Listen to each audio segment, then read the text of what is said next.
The Dreams in the Witch House by H.P. Lovecraft. Read by Red Bad Andy. Whether the dreams brought on the fever or the fever brought on the dreams, Walter Gilman did not know. Behind everything crouched the brooding, festering horror of the ancient town, and of the moldy, unhallowed garret Gable, where he wrote and studied, and wrestled with figures and formulae, when he was not tossing on the meager iron bed. His ears were growing sensitive to a preternatural and intolerable degree, and he had long ago stopped the cheap mantel clock whose ticking had come to seem like a thunder of artillery. At night, the subtle stirring of the black city outside, the sinister scurrying of rats in the wormy partitions, and the creaking of hidden timbers in a centuried house were enough to give him a sense of strident pandemonium. The darkness always teemed with unexplained sound, and yet he sometimes shook with fear, lest the noises he heard should subside and allow him to hear certain other, fainter noises, which he suspected were lurking behind them.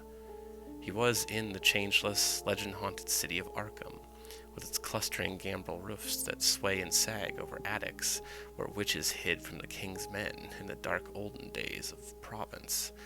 Nor was any spot in that city more steeped in the macabre memory than the Gable room which harbored him. For it was this house, and this room, which had likewise harbored old Keziah Mason, whose flight from Salem jail at the last no one was ever able to explain. That was in 1692.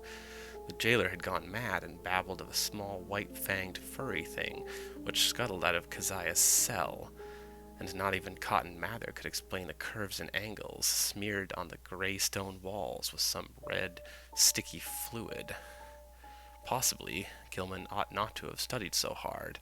Non-Euclidean calculus and quantum physics are enough to stretch any brain, and when one mixes them with folklore and tries to trace a strange background of multi-dimensional reality behind the ghoulish hints of the Gothic tales and the wild whispers of the chimney corner, one can hardly expect to be wholly free from mental tension. Gilman came from Haverhill, but it was only after he had entered college in Arkham that he began to connect his mathematics with the fantastic legends of elder magic. Something in the air of the hoary town worked obscurely on his imagination. The professors at Miskatonic had urged him to slacken up and had voluntarily cut down his course at several points. Moreover, they had stopped him from consulting the dubious old books on forbidden secrets that were kept under lock and key in the vault at the university library. But all these precautions came late in the day, so that Gilman had some terrible hints from the dreaded Necronomicon of Abdul Alhazred, the fragmentary Book of Eibon, and the suppressed Unspenröcklichen Kulten of von Junst to correlate with his abstract formula on the properties of space and the linkage of dimensions known and unknown. He knew his room was in the old witch house. That indeed was why he had taken it. There was much in the Essex County records about Keziah Mason's trial, and what she had admitted under pressure to the court of Oyer and Terminer had fascinated Gilman beyond all reason. She had told Judge Hathorne of lines and curves that could be made to point out directions leading through the walls of space and other spaces beyond, and had implied that such lines and curves were frequently used at certain midnight meetings in the dark valley of the white stone beyond Meadow Hill, and on the unpeopled island in the river. She had spoken also of the Black Man, of her oath, of her new secret name of Nahab. Then she had drawn those devices on the walls of her cell and vanished. Gilman believed strange things about Keziah, and had felt a queer thrill on learning that her dwelling was still standing after more than 235 years. When he heard the hushed Arkham whispers about Keziah's persistent presence in the old house, and the narrow streets, about the irregular human-toothed marks left on certain sleepers in that and other houses, about the childish cries heard near May Eve and Hallowmass, about the stench often noted in the old house's attic just after those dreaded seasons, and about the small, furry, sharp-toothed thing which haunted the moldering structure and the town and nuzzled people curiously in the black hours before dawn. He resolved to live in the place at any cost. A room was easy to secure, for the house was unpopular, hard to rent, and long given over to cheap lodgings. Gilman could not have told what he expected to find there, but he knew he wanted to be in the building, where some circumstance had more or less suddenly given a mediocre old woman of the 17th century an insight into mathematical depths perhaps beyond the utmost modern delvings of Planck, Heisenberg, Einstein, and de Sitter. He studied the timber plaster walls for traces of cryptic designs at every accessible spot where the paper had peeled, and within a week managed to get the eastern attic room where Keziah was held to have practiced her spells.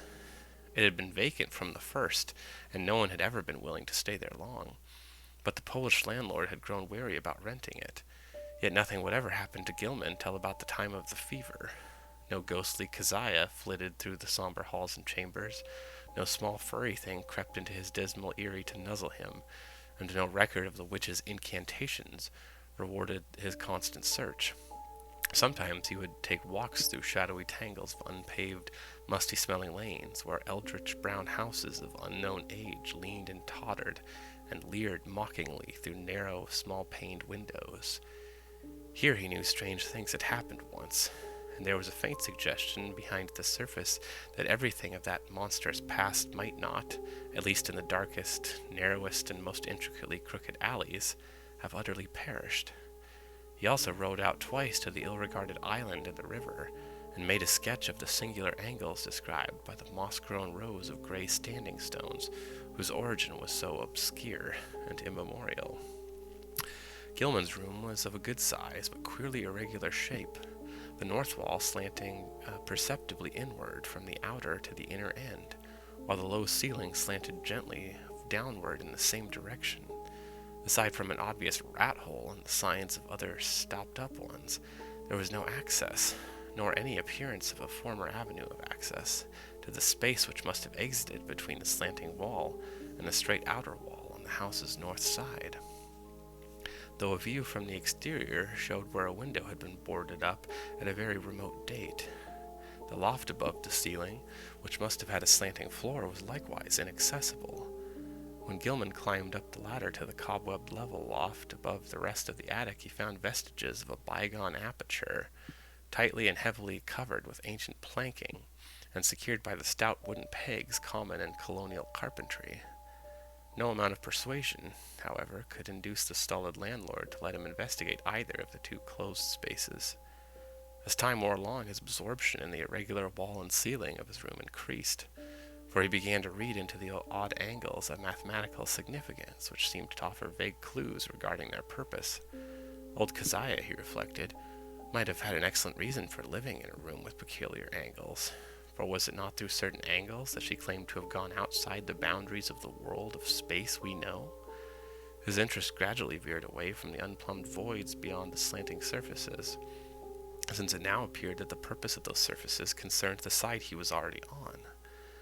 The touch of brain fever and the dreams began early in February.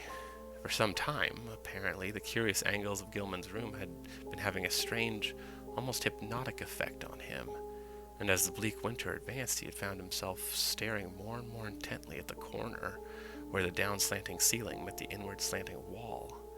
About this period, his inability to concentrate on his formal studies worried him considerably, his apprehensions about the mid-year examinations being very acute. But the exaggerated sense of hearing was scarcely less annoying. Life had become an insistent and almost unendurable cacophony, and there was that constant, terrifying impression of other sounds, perhaps from regions beyond life, trembling on the very brink of audibility. So far as concrete noises went, the rats in the ancient partitions were the worst. Sometimes their scratching seemed not only furtive, but deliberate. When it came from beyond the slanting north wall, it was mixed with a sort of dry rattling, and when it came from the sentry-closed loft above the slanting ceiling, Gilman always braced himself as if expecting some horror which only bided its time before descending to engulf him utterly. The dreams were wholly beyond the pale of sanity, and Gilman felt that they must be a result, jointly, of his studies in mathematics and in folklore. He had been thinking too much about the vague regions which his formula told him must lie beyond the 3 dimensions. We know, and about the possibility that old Keziah Mason, guided by some influence past all conjecture, had actually found the gate to those regions. The yellowed county records containing her testimony and that of her accusers were so damnably suggestive of things beyond human experience, and the descriptions of the darting little furry object which served as her familiar were so painfully realistic despite their incredible details. That object, no larger than a good-sized rat and quaintly called by the townspeople Brown Jenkin, seemed to have been the fruit of a remarkable case of sympathetic herd delusion, for in 1692 no less than 11 persons had testified to glimpsing it. There were recent rumors, too, with a baffling and disconcerting amount of agreement. Witnesses said it had long hair and the shape of a rat, but that its sharp-toothed, bearded face was evilly human, while its paws were like tiny human hands. It took messages betwixt old Keziah and the devil, and was nursed on the witch's blood, which it sucked like a vampire. Its voice was a kind of loathsome titter, and it could speak all languages. Of all the bizarre monstrosities in Gilman's dream, nothing filled him with greater panic and nausea than this blasphemous and diminutive hybrid, whose image fitted across his vision in the form of 1,000-fold more hateful than anything his waking mind had deduced from the ancient records of modern whispers. Gilman's dreams consisted largely in plunges through limitless abysses of inexplicably colored twilight and baffling, disordered sound, abysses whose material and gravitational properties, and whose relation to his own entity, he could not even begin to explain. He did not walk or climb, fly or swim, crawl or wriggle, yet always experienced a mode of motion, partly voluntarily and partly involuntarily. Of his own condition he could not well judge, for sight of his arms, legs, and torso seemed always cut off by some disarrangement of perspective, but he felt that his physical organization and faculties were somehow marvelously transmuted and obliquely projected, though not without a certain grotesque relationship to his normal properties and proportions. The abysses were by no means vacant, being crowded with indescribably angled masses of alien-hued substance, some of which appeared to be organic while others seemed inorganic. A few of the organic objects tended to awake vague memories in the back of his mind, though he could form no conscious idea of what they mockingly resembled or suggested. In later dreams, he began to distinguish separate categories into which the organic objects appeared to be divided, and which seemed to involve in each case a radically different species of conduct pattern and basic motivation. Of these categories, one seemed to him to include objects slightly less illogical and irrelevant in their motions than the members of other categories. All the objects, organic and inorganic alike, were totally beyond description, or even comprehension. Gilman sometimes compared the inorganic masses to prisms, labyrinths, clusters of cubes and planes, and cyclopean buildings, and the organic things struck him variously as groups of bubbles, octopi, centipedes, living Hindu idols, and intricate arabesques roused into a kind of Ophidian animation. Everything he saw was unspeakably menacing and horrible, and whenever one of the organic entities appeared by its motions to be noticing him, he felt a stark, hideous fright, which generally jolted him awake. Of how the organic entities moved he could tell no more than of how he moved himself. In time, he observed a further mystery, the tendency of certain entities to appear suddenly out of empty space, or to disappear totally with equal suddenness. The shrieking, roaring confusion of sound which permeated the abysses was past all analysis as to pitch, timbre, or rhythm, but seemed to be synchronous with vague visual changes in all the indefinite objects, organic and inorganic alike. Gilman had a constant sense of dread that it might rise to some unbearable degree of intensity during one or another of its obscure, relentlessly inevitable fluctuations. But it was not in these vortices of complete alienage that he saw Brown Jenkin. That shocking little horror was reserved for certain lighter, sharper dreams which assailed him just before he dropped into the fullest depths of sleep. He would be lying in the dark, fighting to keep awake, when a faint, lambent glow would seem to shimmer around the centuried room, showing in a violet mist the convergence of angled planes which had seized his brain so insidiously. the horror would appear to pop out of the rat hole in the corner and patter toward him over the sagging, wide-planked floor with evil expectancy in its tiny, bearded human face. But mercifully, this dream always melted away before the object got close enough to nuzzle him. It had hellishly long, sharp canine teeth. Gilman tried to stop up the rat hole every day, but each night the real tenants of the partitions would gnaw away the obstruction, whatever it might be. Once he had the landlord nail tin over it, but the next night the rats gnawed a fresh hole, in making which they pushed or dragged out into the room a curious little fragment of bone. Gilman did not report his fever to the doctor, for he knew he could not pass the examinations in order to the college infirmary when every moment was needed for cramming. As it was, he failed in calculus D and advanced general psychology, though not without hope of making up lost ground before the end of the term. It was in March when the fresh element entered his lighter preliminary dreaming, and the nightmare shape of brown Jenkin began to be accompanied by the nebulous blur, which grew more and more to resemble a bent old woman. This addition disturbed him more than he could account for, but finally he decided that it was like an ancient crone whom he had twice actually encountered in the dark tangle of lanes near the abandoned wharves. On those occasions, the evil, sardonic, and seemingly unmotivated stare of the beldame had set him almost shivering, especially the first time when an overgrown rat darting across the shadowed mouth of a neighboring alley had made him think irrationally of brown Jenkin. Now, he reflected, those nervous fears were being mirrored in his disordered dreams. That the influence of the old house was unwholesome he could not deny, but traces of his early morbid interest still held him there. He argued that the fever alone was responsible for his nightly fantasies, and that when the touch abated, he would be free from the monstrous visions. Those visions, however, were of abhorrent vividness and convincingness, and whenever he awakened, he retained a vague sense of having undergone much more than he remembered. He was hideously sure that in unrecalled dreams he had talked with both brown Jenkin and the old woman, and that they had been urging him to go somewhere with them, to meet a third being of greater potency. Toward the end of March, he began to pick up his mathematics.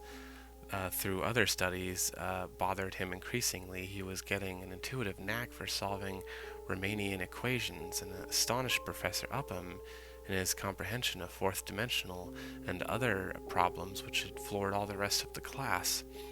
One afternoon there was a discussion of possible freakish curvatures in space, and of theoretical points of approach or even contact between our part of the cosmos and various other regions as distant as the farthest stars or the transgalactic gulfs themselves, or even as fabulously remote as the tentatively conceivable cosmic units beyond the whole Einsteinian space-time continuum. Gilman's handling of this theme filled everyone with admiration, even though some of his hypothetical illustrations caused an increase in the always plentiful gossip about his nervous and solitary eccentricity. What made the students shake their heads was his sober theory that a man might, given mathematical knowledge, admittedly beyond all likelihood of human acquirement, step deliberately from the earth to any other celestial body which might lie at one of an infinity of specific points in the cosmic pattern. Such a step, he said, would require only two stages. First, a passage out of the three-dimensional sphere we know, and second, a passage back to the three-dimensional sphere at another point, perhaps one of infinite remoteness. That this could be accomplished without loss of life was in many cases conceivable. Any being from any part of three-dimensional space could probably survive in the fourth dimension, and its survival of the second stage would depend upon what alien part of three-dimensional space it might select for its re-entry.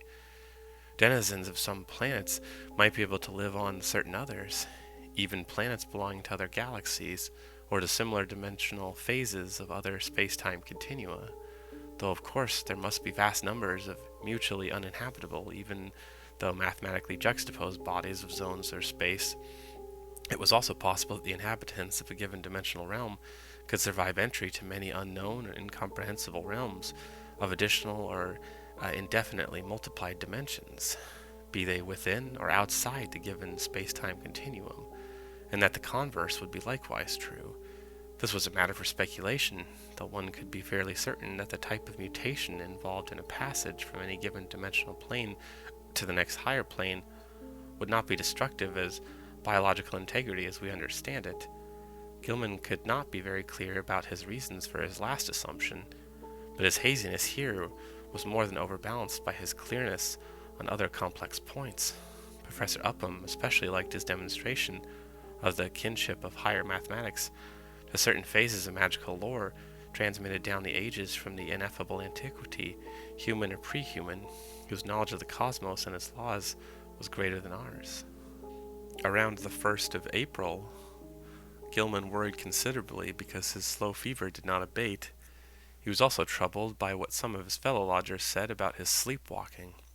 It seemed that he was often absent from his bed, and that the creaking of his floor at certain hours of the night was remarked by the man in the room below. This fellow also spoke of hearing the tread of shod feet in the night, but Gilman was sure he must have been mistaken in this, since shoes as well as other apparel were always precisely in place in the morning.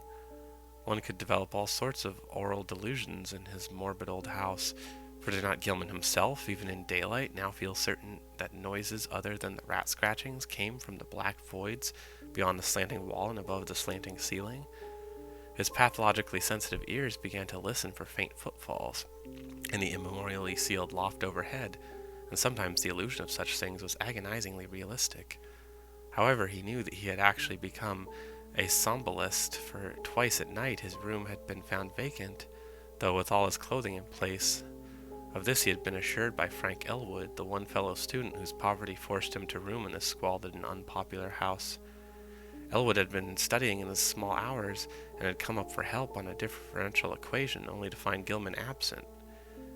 It had been rather presumptuous of him to open the unlocked door after knocking had failed to rouse a response, but he had needed the help very badly, and thought that his host would not mind a gentle prodding awake.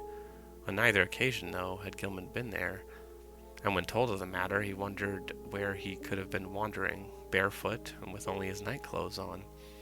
He resolved to investigate the matter if reports of his sleepwalking continued, and thought of sprinkling flour on the floor of the corridor to see where his footsteps might lead. The door was only conceivable egress, for there was no possible foothold outside the narrow window. As April advanced, Gilman's fever-sharpened ears were disturbed by the whining prayers of a superstitious loom-fixer named Joe Mazurwitz, who had a room on the ground floor. Mazurwitz had told long rambling stories about the ghost of old Keziah and the furry, sharp-fanged nuzzling thing, and had said that he was so badly haunted at times that only a silver crucifix, given him for the purpose by Father Iwakani of St. Stanley's Church, could bring him relief. Now he was praying because the witch's Sabbath was drawing near.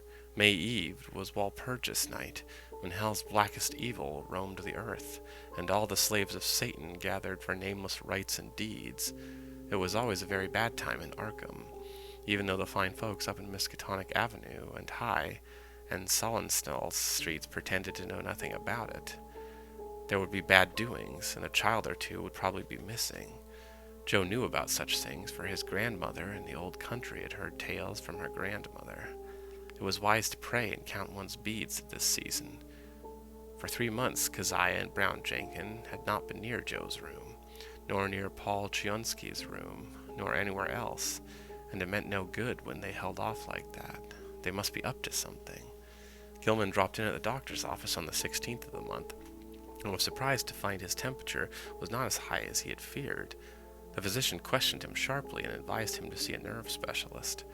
On reflection, he was glad he had not consulted the still more inquisitive college doctor, old Waldron, who had curtailed his activities before. Would have made him take a rest, an impossible thing now that he was so close to great results in his equations. He was certainly near the boundary between the known universe and the fourth dimension, and who could say how much farther he might go? But even as these thoughts came to him, he wondered at the source of his strange confidence. Did all this perilous sense of imminence come from the formula on the sheets he covered day by day? The soft, stealthy, imaginary footsteps in the sealed loft above were unnerving, and now, too, there was a growing feeling that somebody was constantly persuading him to do something terrible, which he could not do. How about the somnambulism? Where did he go sometimes in the night? And what was the faint suggestion of sound which once in a while seemed to trickle through the maddening confusion of identifiable sounds, even in broad daylight and full wakefulness? Its rhythm did not correspond to anything on earth, unless perhaps to the cadence of one or two unmentionable Sabbath chants, and sometimes he feared it corresponded to certain attributes of the vague shrieking or roaring in those wholly alien abysses of dream. The dreams were meanwhile getting to be atrocious.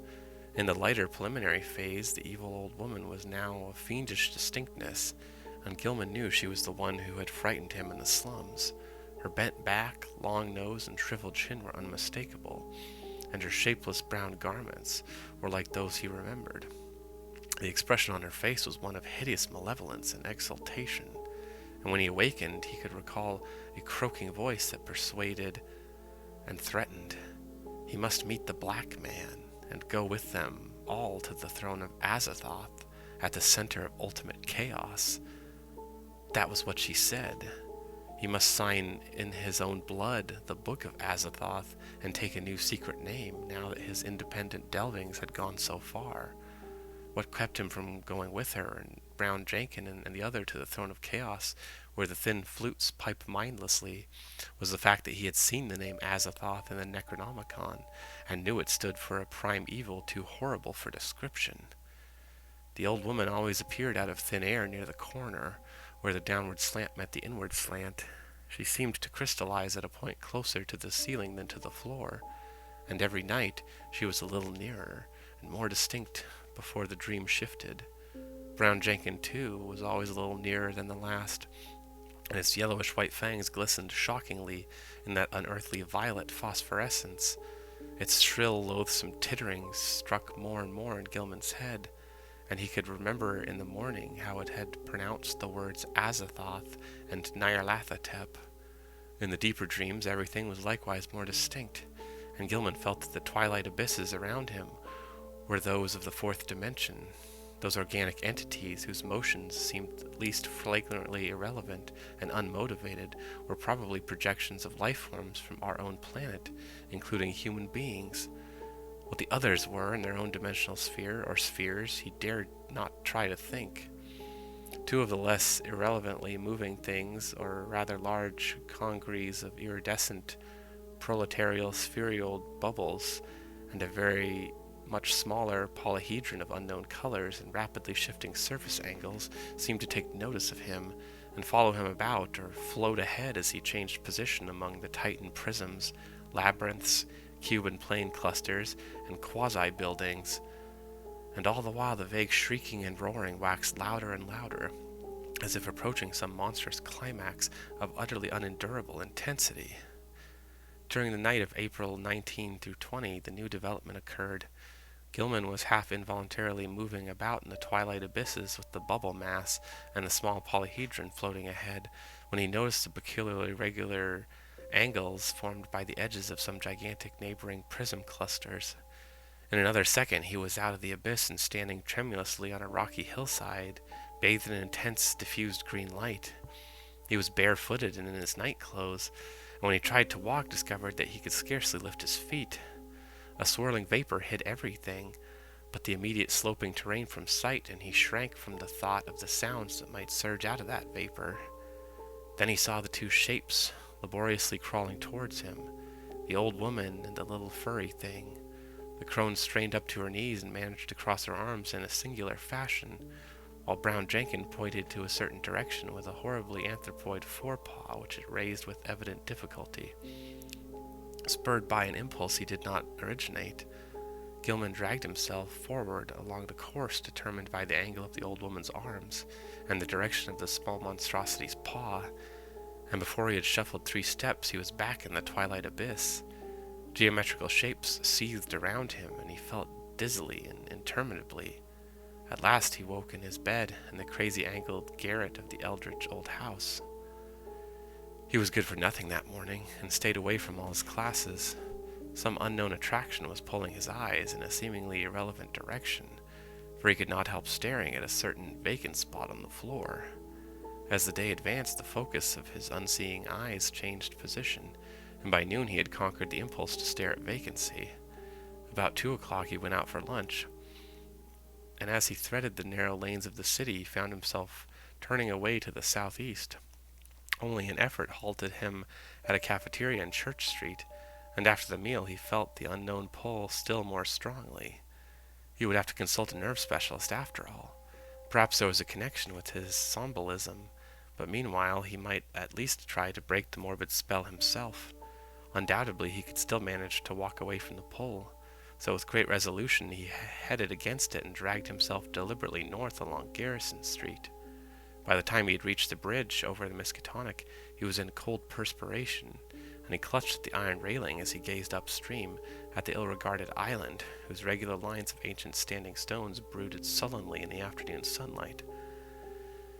Then he gave a start, for there was clearly visible a living figure on that desolate island, and a second glance told him it was certainly the strange old woman whose sinister aspect had worked itself so disastrously into his dreams. The tall grass near her was moving too, as if some other living thing was crawling close to the ground. When the old woman began to turn towards him, he fled precipitously off to the bridge and into the shelter of the town's labyrinthian waterfront alleys. Distant though the island was, he felt that a monstrous and invincible evil could flow from the sardonic stare of that bent, ancient figure in brown. The southeastward pull still held, and only with tremendous resolution could Gilman drag himself into the old house and up the rickety stairs. For hours he sat silent and aimless, with his eyes shifting gradually westward. About 6 o'clock his sharpened ears caught the whining prayers of Joe Mazurowitz 2 floors below, and in desperation he seized his hat and walked out into the sunset golden streets, letting the now directionally southward pull carry him where it might. An hour later darkness found him in the open fields beyond Hangman's Brook, with the glimmering spring stars shining ahead. The urge to walk was gradually changing to an urge to leap mystically into space, and suddenly he realized just where the source of the pull lay. It was in the sky. A definite point among the stars had a claim on him and was calling him. Apparently it was a point somewhere between Hydra and Argos Navis, and he knew that he had been urged toward it ever since he had awaked soon after dawn. In the morning it had been underfoot. Afternoon found it rising in the southeast, and now it was roughly south but wheeling toward the west. What was the meaning of this new thing? Was he going mad? How long would it last? Again, mustering his resolution, Gilman turned and dragged himself back to the sinister old house. Mazurowitz was waiting for him at the door and seemed both anxious and reluctant to whisper some fresh bit of superstition. It was about the witchlight. Joe had been out celebrating the night before. It was Patriots' Day in Massachusetts, and had come home after midnight. Looking up at the house from outside, he had thought at first that Gilman's window was dark, but then he had seen the faint violet glow within. He wanted to warn the gentleman about that glow, for everybody in Arkham knew it was Keziah's witchlight, which played near Brown Jenkin and the ghost of the old crone herself. He had not mentioned this before, but now he must tell about it, because it meant that Keziah and her long-toothed familiar were haunting the young gentleman.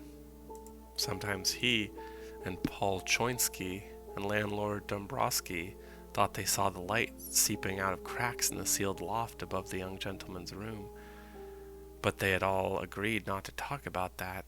However, it would be better for the gentleman to take another room and get a crucifix from some good priest like Father Iwanicki.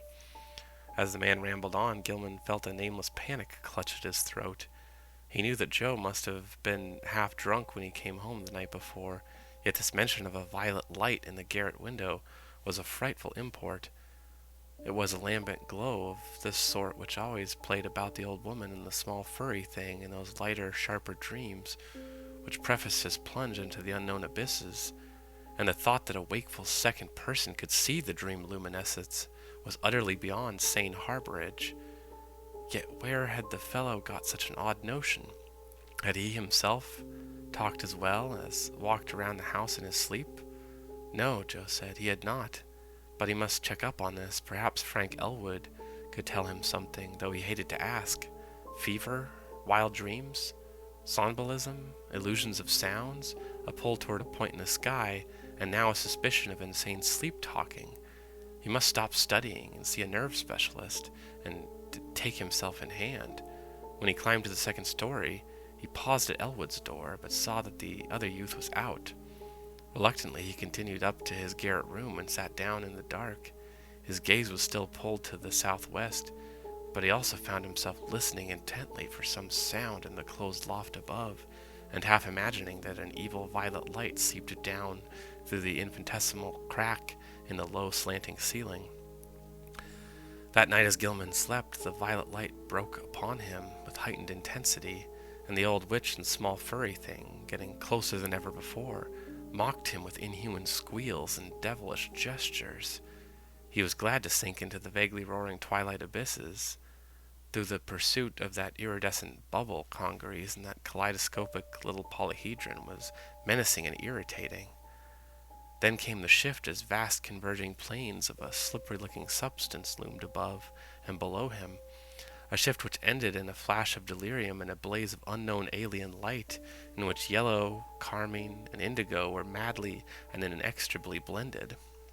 He was half lying on a high, fantastically balustraded terrace above a boundless jungle of outlandish, incredible peaks, balanced plains, domes, minarets, horizontal discs poised on pinnacles, and numberless forms of still greater wildness, some of stone, some of metal, which glittered gorgeously in the mixed, almost blistering glare from a polychromatic sky. Looking upward, he saw 3 stupendous discs of flame, each of a different hue, and a different height above an infinitely distant curving horizon of low mountains. Behind him, tiers of higher terraces towered aloft as far as he could see. The city below stretched away to the limits of vision, and he hoped that no sound would well up from it. The pavement from which he easily raised himself was of a veined, polished stone beyond his power to identify, and the tiles were cut in bizarre angled shapes which struck him as less asymmetrical than based on some unearthly symmetry whose laws he could not comprehend. The balustrade was chest-high, delicate and fantastically wrought, while along the rail were ranged at short intervals little figures of grotesque design and exquisite workmanship. They, like the whole balustrade, seemed to be made of some sort of shining metal, whose color could not be guessed in the chaos of mixed effulgences, and their nature utterly defied conjecture. They represented some ridged, barrel-shaped object with thin horizontal arms radiating spoke-like from a central ring, and with vertical knobs or bulbs projecting from the head and base of the barrel. Each of these knobs was the hub of a system of 5 long, flat, triangularly tapering arms, arranged around it like the arms of a starfish, nearly horizontal but curving slightly away from the central barrel. The base of the bottom knob was fused to a long railing with so delicate a point of contact that several figures had broken off and were missing. The figures were about 4.5 inches in height, while the spiky arms gave them a maximum diameter of about 2.5 inches. When Gilman stood up, the tiles felt hot to his bare feet. He was wholly alone, and his first act was to walk to the balustrade and look dizzily down at the endless cyclopean city almost 2,000 feet below. As he listened, he thought he heard rhythmic confusion of faint musical piping covering a wide tonal range welled up from the narrow streets beneath, and he wished he might discern the denizens of the place. The sight turned him giddy after a while, so that he would have fallen to the pavement had he not clutched instinctively at the lustrous balustrade. His right hand fell on one of the projecting figures, the touch seeming to steady him slightly. It was too much, however, for the exotic delicacy of the metalwork, and the spiky figure snapped off under his grasp. Still half dazed, he continued to clutch with his other hand had seized a vacant space on the smooth railing. But now his oversensitive ears caught something behind him, and he looked back across the level terrace. Approaching him softly, though without apparent furtiveness, were 5 figures, 2 of which were the sinister old woman and the fanged furry little animal.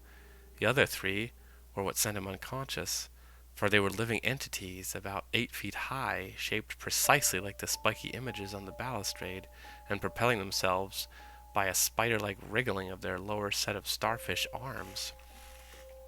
Gilman awakened in his bed, drenched by a cold perspiration, and with a smarting sensation in his face, hands, and feet. Springing to the floor, he washed and dressed in frantic haste, as if it were necessary for him to get out of the house as quickly as possible.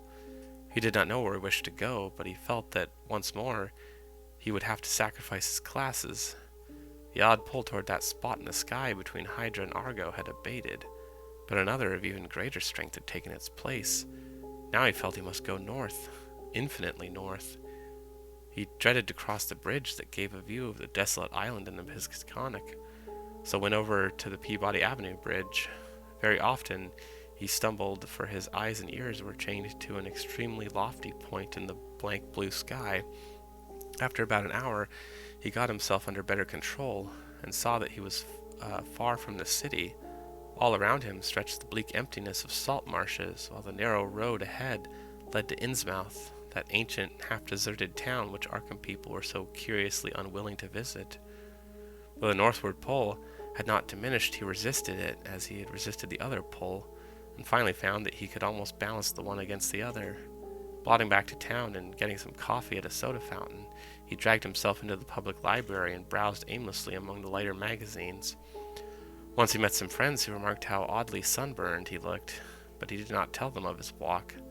At 3 o'clock he took some lunch at a restaurant, noting meanwhile that the pull had either lessened or divided itself. After that he killed the time at a cheap cinema show, seeing the inane performance over and over again without paying any attention to it. About 9 at night he drifted homeward and stumbled into the ancient house. Joe Mazurowitz was whining unintelligible prayers, and Gilman hastened up to his own garret chamber without pausing to see if Elwood was in. It was when he turned on the feeble electric light that the shock came. At once he saw there was something on the table which did not belong there, and a second look left no room for doubt. Lying on its side, for it could not stand up alone, was the exotic spiky figure which in his monstrous dream he had broken off the fantastic balustrade. No detail was missing. The rigid barrel-shaped creature, the thin radiating arms, the knobs at each end, and the flat, slightly outward-curving starfish arms spreading from those knobs, all were there. In the electric light the color seemed to be a kind of iridescent gray veined with green, and Gilman could see amidst his horror and bewilderment that one of the knobs ended in a jagged break corresponding to its former point of attachment on the dream railing. Only his tendency toward a dazed stupor prevented him from screaming aloud. This fusion of dream and reality was too much to bear. Still dazed, he clutched at the spiky thing and staggered downstairs to landlord Dombrowski's quarters. The whining prayers of the superstitious loom fixer were still sounding through the moldy halls, but Gilman did not mind them now. The landlord was in, and greeted him pleasantly. No, he had not seen that thing before and did not know anything about it, but his wife had said she found a funny tin thing in one of the beds when she fixed the rooms at noon, and maybe that was it. Dombrowski called her, and she waddled in. Yes, that was the thing. She had, of course, found it in the young gentleman's bed, on the side next to the wall. It looked very queer to her, but of course the young gentleman had lots of queer things in his room. Books, curios, and pictures, and markings on paper. She certainly knew nothing about it. So Gilman climbed upstairs again in a mental turmoil, convinced that he was either still dreaming or that his somnambulism had run to incredible extremes and led him to depredations in unknown places. Where had he got this auteur thing? He did not recall seeing it in any museum in Arkham. It must have been somewhere, though, and the sight of it, as he snatched it in his sleep, must have caused the odd dream picture of the balustraded terrace. Next day he would make some very guarded inquiries and perhaps see the nerve specialist. Meanwhile he would try to keep track of his somnambulism. As he went upstairs and across the garret hall he sprinkled about some flour, which he had borrowed with a frank admission as to its purpose from the landlord. He had stopped at Elwood's door on the way, but had found all dark within. Entering his room, he placed the spiky thing on the table and lay down in complete mental and physical exhaustion, without pausing to undress. From the closed loft above the slanting ceiling, he thought he heard a faint scratching and patting, but he was too disorganized even to mind it. That cryptical pull from the north was getting very strong again, though it seemed now to come from a lower place in the sky. In the dazzling violet light of dream, the old woman and the fanged furry thing came again, and with a greater distinctness than on any former occasion. This time they actually reached him, and he felt the crone's withered claws clutching at him. He was pulled out of bed and into empty space, and for a moment he heard a rhythmic roaring and saw the twilight amorphousness of the vague abysses seething around him. But that moment was very brief, for Presently he was in a crude, windowless little space with rough beams and planks rising to a peak just above his head, and with a curious slanting floor underfoot. Propped level on that floor were low cases full of books of every degree of antiquity and disintegration, and in the center were a table and bench, both apparently fastened in place. Small objects of unknown shape and nature were ranged on the tops of the cases, and in the flaming violet light Gilman thought he saw a counterpart of the spiky image which had puzzled him so horribly. On the left the floor fell abruptly away, leaving a black triangular gulf out of which, after a second's dry rattling, there presently climbed the hateful little furry thing with the yellow fangs and bearded human face. The evilly grinning beldame still clutched him, and beyond the table stood a figure he had never seen before, a tall, lean man of dead black coloration, but without the slightest sign of negroid features, wholly devoid of either hair or beard, and wearing as his only garment a shapeless robe of some heavy black fabric. His feet were indistinguishable because of the table and bench, but he must have been shod, since there was a clicking whenever he changed position. The man did not speak and bore no trace of expression on his small, regular features. He merely pointed to the book of prodigious size which lay open on the table, while the beldame thrust a huge gray quill into Gilman's right hand. Over everything there was a pall of intensely maddening fear, and the climax was reached when the furry thing ran up to the dreamer's clothing to his shoulders, and then down his left arm, finally biting him sharply in the wrist just below his cuff. As the blood spurted from his wound, Gilman lapsed into a faint. He awaked on the morning of the 22nd with a pain in his left wrist and saw that his cuff was brown with dried blood. His recollections were very confused, but the scene with the black man in the unknown space stood out vividly. The rats must have bitten him as he slept, giving rise to the climax of that frightful dream. Opening the door, he saw that the flower in the corner room was undisturbed, except for the huge prints of the loutish fellow who roamed at the other end of the garret. So he had not been sleepwalking this time. But something would have had to be done about those rats. He would speak to the landlord about them. Again he tried to stop up the hole at the base of the slanting wall, wedging in a candlestick which seemed to be about the right size. His ears were ringing horribly, as if with the residual echoes of some horrible noise heard in dreams. As he bathed and changed clothes, he tried to recall what he had dreamed after the scene in the violet-lit space, but nothing definite would crystallize in his mind. That scene itself must have corresponded to the sealed loft overhead, which had begun to attack his imagination so violently. But later impressions were faint and hazy. There were suggestions of the vague twilight abysses, and of still vaster, blacker abysses beyond them, abysses in which all fixed suggestions of form were absent. He had been taken there by the bubble congeries and the little polyhedron, which always dogged him, but they, like himself, had changed to wisps of milky, barely luminescent mist in this further void of ultimate blackness. Something else had gone on ahead, a larger wisp which now and then condensed into nameless approximations of form, and he thought that their progress had not been in a straight line, but rather along the alien curves and spirals of some ethereal vortex which obeyed laws unknown to the physics and mathematics of any conceivable cosmos. Eventually there had been a hint of vast leaping shadows, and of a monstrous half-acoustic pulsing, and of the thin monotonous piping of an unseen flute, but that was all. Gilman decided he had picked up the last conception from what he had read in the Necronomicon about the mindless entity Azathoth, which rules all time and space from a curiously environed black throne at the center of chaos. When the blood was washed away, the wrist wound proved very slight, and Gilman puzzled over the location of the two tiny punctures. It occurred to him that there was no blood on the bedspread where he had lain, which was very curious in view of the amount of skin and cuff. Had he been sleepwalking within his room? And had the rat bitten him as he sat in some chair or paused in some less rational position? He looked in every corner for brownish drops or stains, but did not find any. He had better, he thought, sprinkle flour within the room as well as outside the room, though after all no further proof of his sleepwalking was needed. He knew he did walk, and the thing to do now was to stop it. He must ask Frank Elwood for help. This morning the strange pulls from space seemed lessened, though they were replaced by another sensation even more inexplicable. It was a vague, insistent impulse to fly away from his present situation, but held not a hint of the specific direction in which he wished to fly. As he picked up the strange spiky thing on the table, he thought the older northward pull grew a trifle stronger, but even so, it was wholly overruled by the newer and more bewildering urge. He took the spiky image down to Elwood's room, steeling himself against the lines of the loom fixer, which welled up from the ground floor. Elwood was in, thank heaven, and appeared to be stirring about. There was time for a little conversation before leaving for breakfast in college, so Gilman hurriedly poured forth an account of his recent dreams and fears. His host was very sympathetic and agreed that something ought to be done. He was shocked by his guest's drawn, haggard aspect and noticed the queer, abnormal-looking sunburn which others had remarked during the past week. There was not so much, though, that he could say. He had not seen Gilman on any sleepwalking expedition and had no idea what the curious image could be. He had, though, heard the French-Canadian who lodged just under Gilman talking to Mazurowitz one evening. They were telling each other of how badly they dreaded the coming of Walpurgis night, now only a few days off, and were exchanging pitying comments about the poor, doomed young gentleman. De Schroegers, the fellow under Gilman's room, had spoken of nocturnal footsteps, both shod and unshod, and of the violet light he saw one night when he had stolen fearfully up to peer through Gilman's keyhole. He had not dared to peer, he told Mazurowitz, after he had glimpsed the light through the cracks around the door.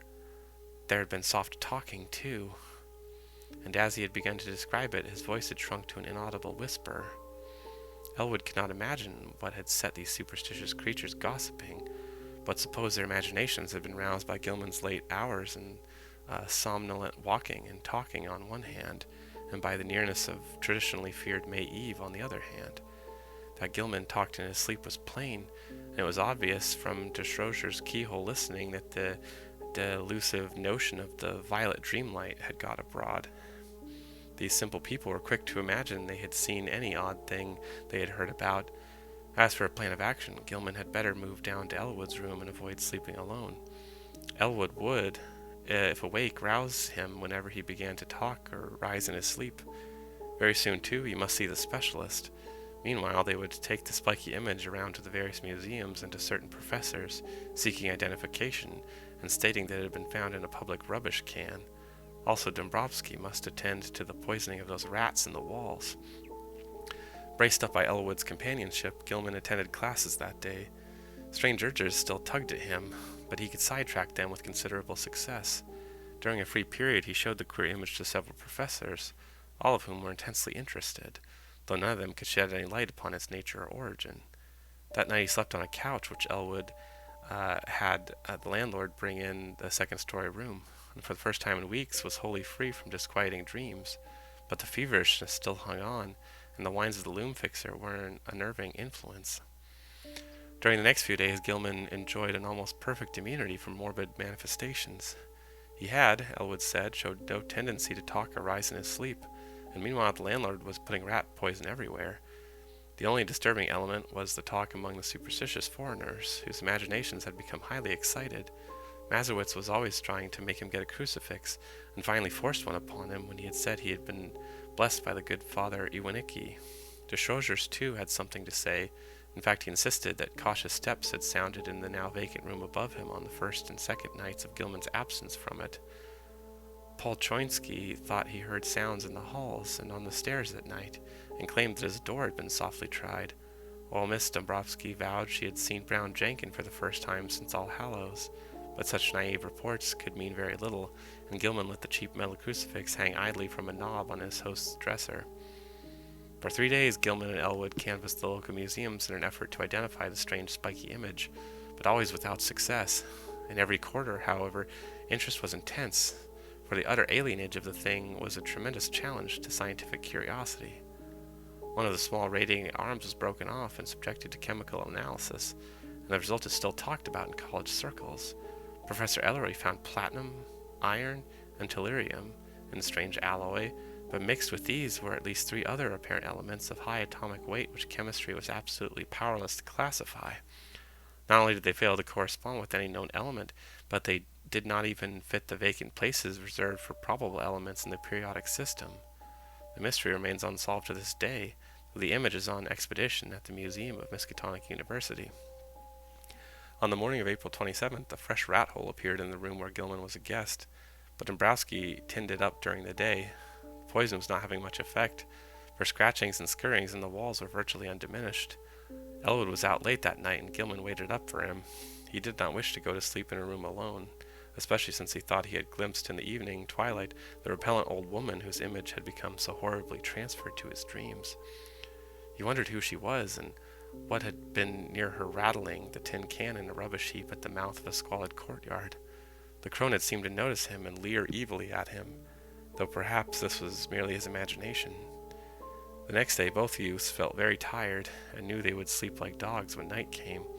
In the evening they drowsily discussed the mathematical studies which had so completely and perhaps harmfully engrossed Gilman, and speculated about the linkage with ancient magic and folklore, which seemed so darkly probable. They spoke of old Keziah Mason, and Elwood agreed that Gilman had good scientific grounds for thinking she might have stumbled on strange and significant information. The hidden cults to which these witches belonged often guarded and handed down surprising secrets of elder forgotten eons, and it was by no means impossible that Keziah had actually mastered the art of passing through dimensional gates. Tradition emphasizes the uselessness of material barriers in halting a witch's motions, and who can say what underlies the old tales of broomstick rides through the night? Whether a modern student could ever gain similar powers from mathematical research alone was still to be seen. Success, Gilman added, might lead to dangerous and unthinkable situations, for who could foretell the conditions pervading an adjacent but normally inaccessible dimension? On the other hand, the picturesque possibilities were enormous. Time could not exist in certain belts of space, and by entering and remaining in such a belt one might preserve one's life and age indefinitely, never suffering organic metabolism or deterioration, except for slight amounts incurred during visits to one's own or similar planes. One might, for example, pass into a timeless dimension and emerge at some remote period of the Earth's history as young as before.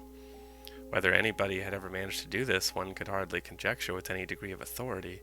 Old legends are hazy and ambiguous, and in historic times all attempts at crossing forbidden gaps seem complicated by strange and terrible alliances with beings and messengers from outside. There was the immemorial figure of the deputy or messenger of hidden and terrible powers, the Black Man of the witch cult, and the Nyarlathotep of the Necronomicon. There was, too, the baffling problem of the lesser messengers or intermediaries, the quasi-animals and queer hybrids which legend depicts as witches' familiars. As Gilman and Elwood retired, too sleepy to argue further, they heard Joe Mazurowitz reel into the house half drunk, and shuddered at the desperate wildness of his whining prayers. That night Gilman saw the violet light again. In his dream he had heard a scratching and gnawing in the partitions, and thought that someone fumbled clumsily over the latch. Then he saw the old woman and the small furry thing advancing toward him over the carpeted floor. The beldame's face was alight with inhuman exultation, and the little yellow-toothed morbidity tittered mockingly as it pointed at the heavily sleeping form of Elwood on the other couch across the room. A paralysis of fear stifled all attempts to cry out. As once before, the hideous crone seized Gilman by the shoulders, yanking him out of bed and into empty space. Again the infinitude of the shrieking twilight abysses flashed past him, but in another second he thought he was in a dark, muddy, unknown alley of fetid odors, with the rotting walls of ancient houses towering up on every hand.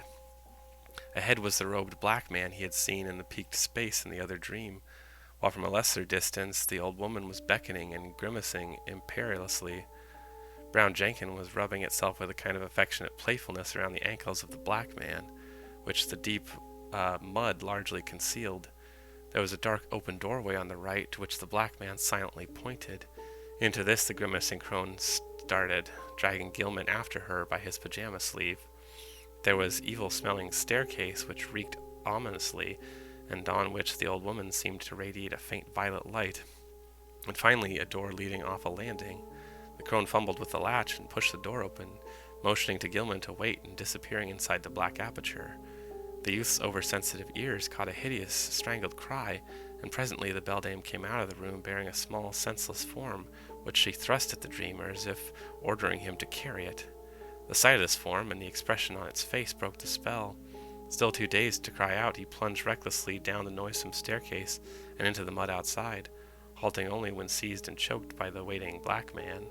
As consciousness departed, he heard the faint, shrill tittering of the fanged rat-like abnormality. On the morning of the 29th, Gilman awaked into a maelstrom of terror. The instant he opened his eyes, he knew something was terribly wrong, for he was back in his old garret room with the slanting wall and ceiling, sprawled on the now unmade bed. His throat was aching inexplicably, and as he struggled to a sitting posture, he saw with growing fright that his feet and pajama bottoms were brown with caked mud. For the moment his recollections were hopelessly hazy, but he knew at least that he must have been sleepwalking. Elwood had been lost too deeply in slumber to hear him and stop him. On the floor were confused muddy prints, but oddly enough they did not extend all the way to the door. The more Gilman looked at them, the more peculiar they seemed. For in addition to those he could recognize as his, there were some smaller, almost round markings, such as the legs of a large chair or table might make, except that most of them tended to be divided into halves.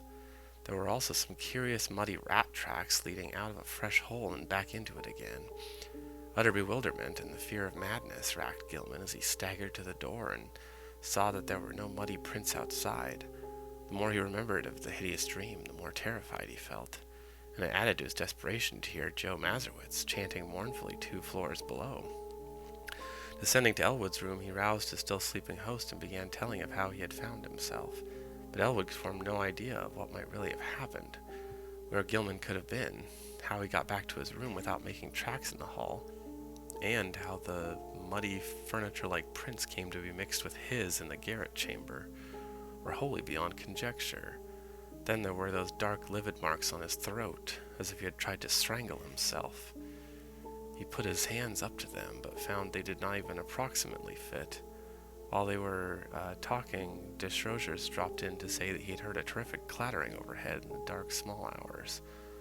No, there had been no one on the stairs after midnight, though just before midnight he had heard faint footfalls in the garret, and cautiously descending steps he did not like. It was, he added, a very bad time of year for Arkham. The young gentleman had better be sure to wear the crucifix Joe Mazurowitz had given him. Even the daytime was not safe, for after dawn there had been strange sounds in the house, especially a thin, childish wail hastily choked off. Gilman mechanically attended classes that morning, but was wholly unable to fix his mind on his studies. A mood of hideous apprehension and expectancy had seized him, and he seemed to be awaiting the fall of some annihilating blow. At noon he lunched at the university spa, picking up a paper from the next seat as he waited for dessert, but he never ate the dessert, for an item on the paper's first page left him limp, wild-eyed, and able to only pay his check and stagger back to Elwood's room. There had been a strange kidnapping the night before in Orne's gangway, and the 2-year-old child of a clod-like laundry worker named Anastasia Woleko had completely vanished from sight. The mother, it appeared, had feared the event for some time, but the reasons she assigned for her fear were so grotesque that no one took her seriously. She had, she said, seen brown Jenkin about the place now and then ever since early March, and knew from its grimaces and titterings that little Lasthaldus must be marked for sacrifice at the awful Sabbat on Walpurgis night. She had asked her neighbor, Mary Cezanek, to sleep in the room and try to protect the child, but Mary had not dared. She could not tell the police, for they never believed such things. Children had been taken that way every year, ever since she could remember, and her friend Pete Stowacki could not help because he wanted the child out of the way anyhow.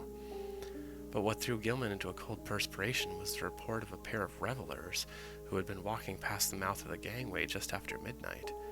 They admitted they had been drunk, but both vowed they had seen a crazily dressed trio furtively entering the dark passageway. There had, they said, been a huge robed Negro, a little old woman in rags, and a young white man in his night clothes. The old woman had been dragging the youth, while around the feet of the Negro a tame rat was rubbing and weaving in the brown mud. Gilman sat in a daze all the afternoon, and Elwood, who had meanwhile seen the papers and formed terrible conjectures from them, found him thus when he came home. This time neither could doubt but that something hideously serious was closing in around them. Between the phantasms of nightmare and the realities of the objective world, a monstrous and unthinkable relationship was crystallizing, and only stupendous vigilance could avert still more dire developments. Gilman must see a specialist sooner or later, but not just now, when all the papers were full of this kidnapping business. Just what had really happened was maddeningly obscure, and for a moment both Gilman and Elwood exchanged whispered theories of the wildest kind. Had Gilman unconsciously succeeded better than he knew in his studies of space and its dimensions? Had he actually slipped outside our sphere to points unguessed and unimaginable? Where, if anywhere, had he been on those nights of demoniac alienage, the roaring twilight abysses, the green hillside, The blistering terrace, the pulls from the stars, the ultimate black vortex, the black man, the muddy alley and the stairs, the old witch and the fanged furry horror, the bubble congeries and the little polyhedron, the strange sunburn, the wrist wound, the unexplained image, the muddy feet, the throat marks, the tales and fears of the superstitious foreigners. What did all this mean? To what extent could the laws of sanity apply to such a case? There was no sleep for either of them that night, but next day they both cut classes and drowsed. This was April 30th, and with the dusk would come the hellish Sabbat time, which all the foreigners and the superstitious old folk feared. Mazurowitz came home at 6 o'clock and said people at the mill were whispering that the Walpurgis revels would be held in the dark ravine beyond Meadow Hill, where the old white stone stands in a place queerly void of all plant life. Some of them had even told the police and advised them to look there for the missing Waleko child, but they did not believe anything could be done. Joe insisted that the poor young gentleman wear his nickel-chained crucifix, and Gilman put it on and dropped it inside his shirt to humor the fellow. Late at night the two youths sat drowsing in their chairs, lulled by a rhythmic praying of the loom fixer on the floor below. Gilman listened as he nodded, his preternaturally sharpened hearing seeming to strain for some subtle dreaded murmur beyond the noises in the ancient house. Unwholesome recollections of things in the Necronomicon, the black book, welled up, and he found himself swaying to invidious rhythms said to pertain to the blackest ceremonies of the Sabbat, and have an origin outside the time and space we comprehend. Presently he realized what he was listening for, the hellish chant of the celebrants in the distant Black Valley. How did he know so much about what he expected? How did he know the time when Nahab and her acolyte were due to bear the brimming bowl, which would follow the black cock and the black goat? He saw that Elwood had dropped asleep, and tried to call out to waken him. Something, however, closed his throat. He was not his own master. Had he signed the black man's book after all? Then his fevered abnormal hearing caught the distant wind-borne notes. Over miles of hill and field and alley they came, but he recognized them nonetheless. The fires must be lit, and the dancers must be starting in. How could he keep himself from going? What was it that had enmeshed him? Mathematics? Folklore? The house? Old Keziah? Brown Jenkin? And now he saw that there was a fresh rat hole in the wall near his couch. Above the distant chanting and the nearer praying of Joe Mazurowitz came another sound, a stealthy, determined scratching in the partitions. He hoped the electric lights would not go out. Then he saw the fanged, bearded little face in the rat hole, the accursed little face which he at last realized bore such a shocking, mocking resemblance to old Keziah's, and heard the faint fumbling at the door. The screaming twilight abysses flashed before him, and he felt himself helpless in the formless grasp of the iridescent bubble congeries. Ahead raced the small kaleidoscopic polyhedron, and all through the churning void there was a heightening and acceleration of the vague tonal pattern which seemed to foreshadow some unutterable and unendurable climax. He seemed to know what was coming, the monstrous burst of Walpurgis rhythm, in whose cosmic timbre would be concentrated all the primal, ultimate space-time seethings which lie behind the massed spheres of matter and sometimes break forth in measured reverberations that penetrate faintly to every layer of entity and give hideous significance throughout the worlds to certain dreaded periods. But all this vanished in a second. He was once again in the cramped, violet-lit and peaked space with a slanting floor, the low cases of ancient books, the bench and table, the queer objects, and the triangular gulf on one side. On the table lay a small white figure, an infant boy, unclothed and unconscious, while on the other side stood the monstrous, leering old woman with a gleaming, grotesque hafted knife in her right hand and a queerly proportioned pale metal bowl covered with curiously chased designs and having delicate lateral handles in her left. She was intoning some croaking ritual in a language which Gilman could not understand, but which seemed like something guardedly quoted in the Necronomicon. As the scene grew clearer, he saw the ancient crone bend forward and extend the empty bowl across the table, and unable to control his own motions, he reached far forward and took it in both hands, noticing as he did so its comparative lightness. At the same moment, the disgusting form of Brown Jenkins scrambled up over the brink of the triangular black gulf on his left. The crone now motioned him to hold the bowl in a certain position while she raised the huge grotesque knife above the small white victim as high as her right hand could reach. The fanged furry thing began tittering in continuation of the unknown ritual, while the witch croaked loathsome responses. Gilman felt a gnawing, poignant abhorrence shoot through his mental and emotional paralysis, and the light metal bowl shook in his grasp. A second later, the downward motion of the knife broke the spell completely, and he dropped the bowl with a resounding bell-like clangor, while his hands darted out frantically to stop the monstrous deed. In an instant, he had edged up the slanting floor around the end of the table, and wrenched the knife from the old woman's claws, sending it clattering over the brink to the narrow triangular gulf. In another instant, however, matters were reversed, for those murderous claws had locked themselves tightly around his own throat, while the wrinkled face was twisted with insane fury. He felt the chain of the cheap crucifix grinding into his neck, and in his peril wondered how the sight of the object itself would affect the evil creature. Her strength was altogether superhuman, but as she continued her choking, he reached feebly in his shirt and drew out the metal symbol, snapping the chain and pulling it free. At sight of the device, the witch seemed struck with panic, and her grip relaxed long enough to give Gilman a chance to break it entirely. He pulled the steel-like claws from his neck, and would have dragged the beldame over the edge of the gulf, had not the claws received fresh access of strength and closed in again. This time he resolved to reply in kind, and his own hands reached out for the creature's throat. Before she saw what he was doing, he had the chain of the crucifix twisted about her neck, and a moment later he had tightened it enough to cut off her breath. During her last struggle, he felt something bite at his ankle, and he saw that Brown Jenkin had come to her aid. With one savage kick, he sent the morbidity over the edge of the gulf and heard it whimper on some level far below. Whether he had killed the ancient crone he did not know, but he let her rest on the floor where she had fallen. Then as he turned away, he saw on the table a sight which nearly snapped the last thread of his reason. Brown Jenkin, tough of sinew and with 4 tiny hands of demoniac dexterity, had been busy while the witch was throttling him, and his efforts had been in vain. What he had prevented the knife from doing to the victim's chest, the yellow fangs of the furry blasphemy had done to her wrist, and the bowl, so lately on the floor, stood full beside the small, lifeless body.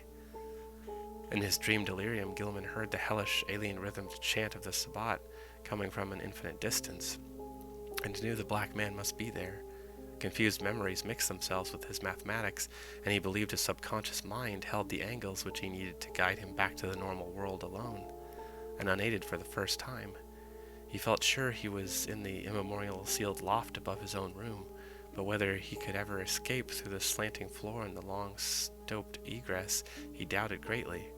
Besides, would not an escape from the dream loft bring him merely into a dream house, an abnormal projection of the actual place he sought? He was wholly bewildered as to the relation betwixt a dream and reality in all of his experiences. The passage through the vague abysses would be frightful, for the Walpurgis rhythm would be vibrating, and at last he would have to hear that hitherto veiled cosmic pulsing which he so mortally dreaded. Even now he could detect a low monotonous shaking, whose tempo he suspected all too well. At Sabbat time it always mounted and reached through to the worlds to summon the initiate to nameless rites. Half the chants of the Sabbat were patterned on this faintly overheard pulsing which no earthly ear could endure in its unveiled spatial fullness. Gilman wondered too whether he could trust his instinct to take him back to the right part of space. How could he be sure he would not land on that green-lit hillside of a far planet, or the tesseled terrace above the city of tentacled monsters somewhere beyond the galaxy, or in the spiral black vortices of the ultimate void of chaos, wherein reigns the mindless demon sultan Azathoth? Just before he made the plunge, the violet light went out and left him in utter blackness. The witch, old Keziah, Nahab, that must have meant her death, and mixed with the distant chant of the Sabbat and the whimpers of Brown Jenkin in the gulf below, he thought he heard another and wilder whine from unknown depths. Joe Mazurowitz, the prayers against the crawling chaos now turning to an inexplicably triumphant shriek. Worlds of sardonic actuality impinging on vortices of febrile dream. Yah, Shub-Niggurath, the goat with 1,000 young. They found Gilman on the floor of his queerly angled old garret room long before dawn, for the terrible cry had brought Rogers and Shensky and Dombrowski and Mazurowitz at once, and had even wakened the soundly sleeping Elwood in his chair. He was alive, and with open staring eyes, but seemed largely unconscious. On his throat were the marks of murderous hands, and on his left ankle was a distressing rat bite. His clothing was badly rumpled, and Joe's crucifix was missing. Elwood trembled, afraid even to speculate on what new form his friend's sleepwalking had taken. Mazurowitz seemed half dazed because of a sign he said he had in response to his prayers, and he crossed himself frantically when the squealing and whimpering of a rat sounded from beyond the slanting partition. When the dreamer was settled on his couch in Elwood's room, they sent for Dr. Malwaskowski, a local practitioner who would repeat no tales where they might prove embarrassing, and he gave Gilman 2 hypodermic injections which caused him to relax in something like natural drowsiness. During the day, the patient regained consciousness at times and whispered his newest dream disjointedly to Elwood. It was a painful process, and at its very start brought out a fresh and disconcerting fact.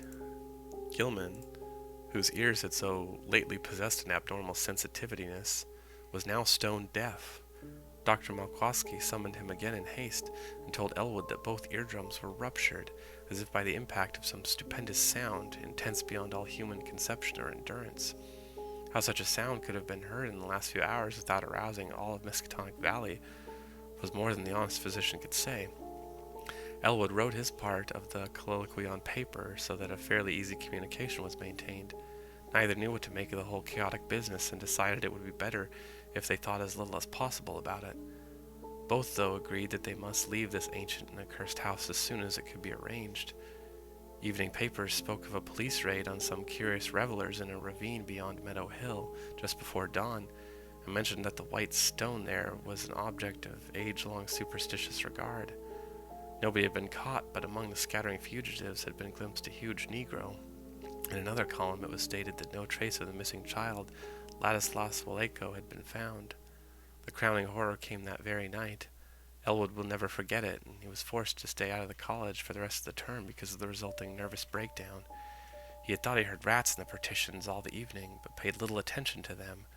Then, long after both he and Gilman had retired, the atrocious shrieking began. Elwood jumped up, turned on the lights, and rushed over to his guest's couch.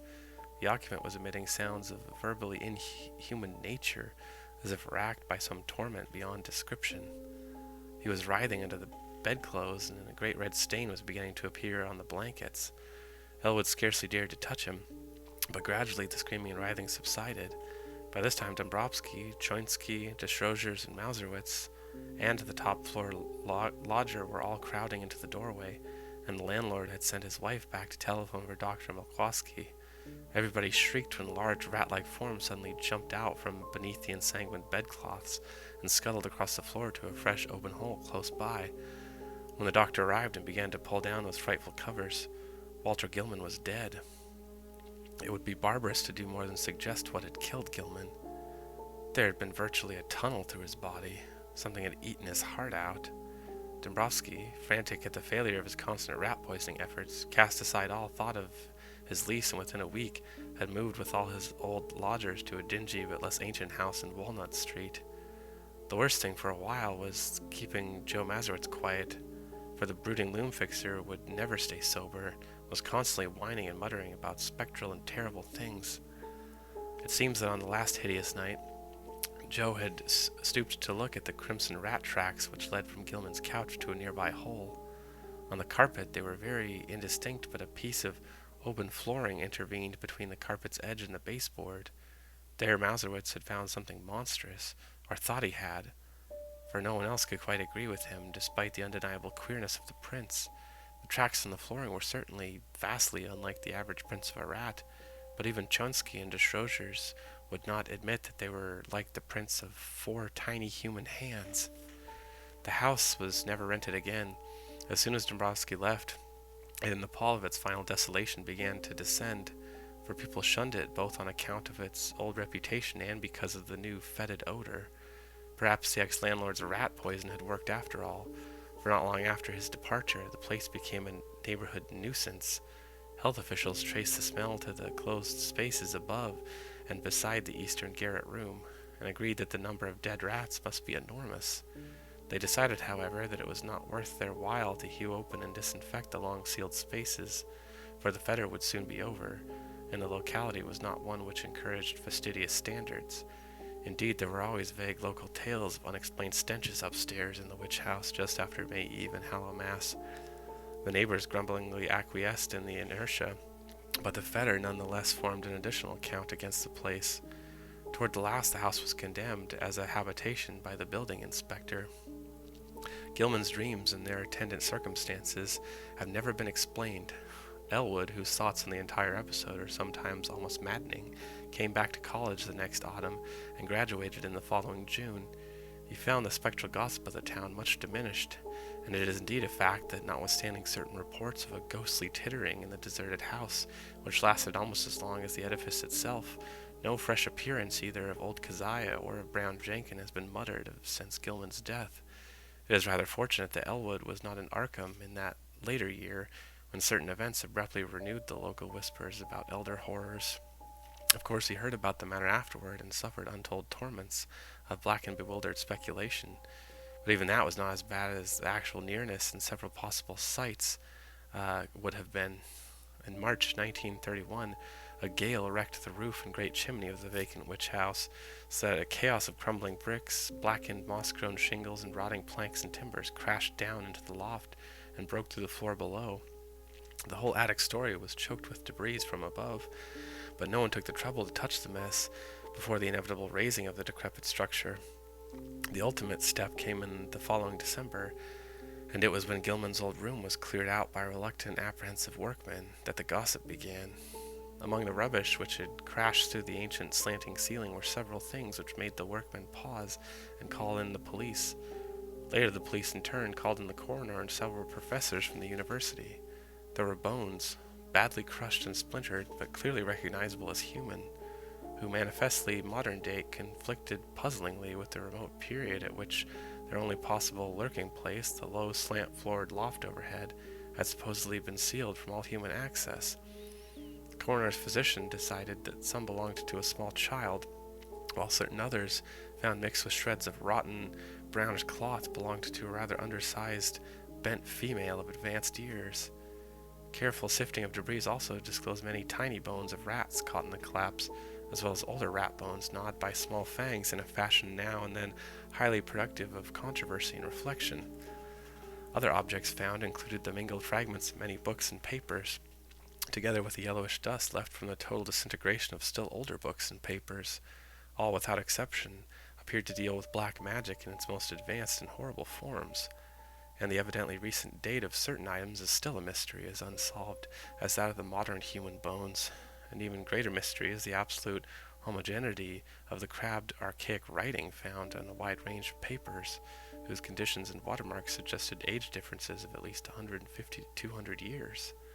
To some, though, the greatest mystery of all is the variety of utterly inexplicable objects whose shapes, materials, types of workmanship, and purposes baffle all conjecture, found scattered amidst the wreckage in evidently diverse states of injury. One of these things, which excited several Miskatonic professors profoundly, is a badly damaged monstrosity, plainly resembling the strange image which Gilman gave to the college museum, save that it's larger, wrought of some peculiar bluish stone instead of metal, and possessed of a singularly angled pedestal with undecipherable hieroglyphs. Archaeologists and anthropologists are still trying to explain the bizarre designs chased on a crushed bowl of light metal, whose inner side bore ominous brownish stains when found. Foreigners and credulous grandmothers are equally garrulous about the modern nickel crucifix with broken chain mixed into the rubbish and shiveringly identified by Joe Mazurowitz as that which he had given poor Gilman many years before. Some believe the crucifix was dragged up and sealed in the loft by rats, while others think that it must have been on the floor in some corner of Gilman's old room all the time. Still others, including Joe himself, have theories too wild and fantastic for sober credence. When the slanting wall of Gilman's room was torn out, the once sealed triangular space between that partition and the house north wall was found to contain much less structural debris, even in proportion to its size, than the room itself, though it had a ghastly layer of older materials which paralyzed the wreckers with horror. In brief, the floor was a veritable ossuary of the bones of small children, some fairly modern, but others extending back in infinite gradations to a period so remote that crumbling was almost complete. On this deep bony layer rested a knife of great size, obvious antiquity and grotesque, ornate, and exotic design, above which the debris was piled. In the midst of the debris, wedged between a fallen plank and a cluster of cemented bricks from the ruined chimney, was an object destined to cause more bafflement, veiled fright, and openly superstitious talk in Arkham than anything else discovered in the haunted and accursed building. This object was the partly crushed skeleton of a huge diseased rat, whose abnormalities of form are still a topic of debate and source of singular reticence among the members of Miskatonic's Department of Comparative Anatomy. Very little concerning the skeleton has leaked out, but the workmen who found it whisper in shocked tones about the long brownish hairs with which it was associated. The bones of the tiny paws, it is rumored, imply prehensile characteristics more typical of a diminutive monkey than of a rat, while the small skull with its savage yellow fangs is of the utmost anomalousness, appearing from certain angles like a miniature, monstrously degraded parody of a human skull. The workmen crossed themselves in fright when they came upon this blasphemy, but later burned candles of gratitude to St. Stanislaus Church because of the shrill, ghostly tittering they felt they would never hear again.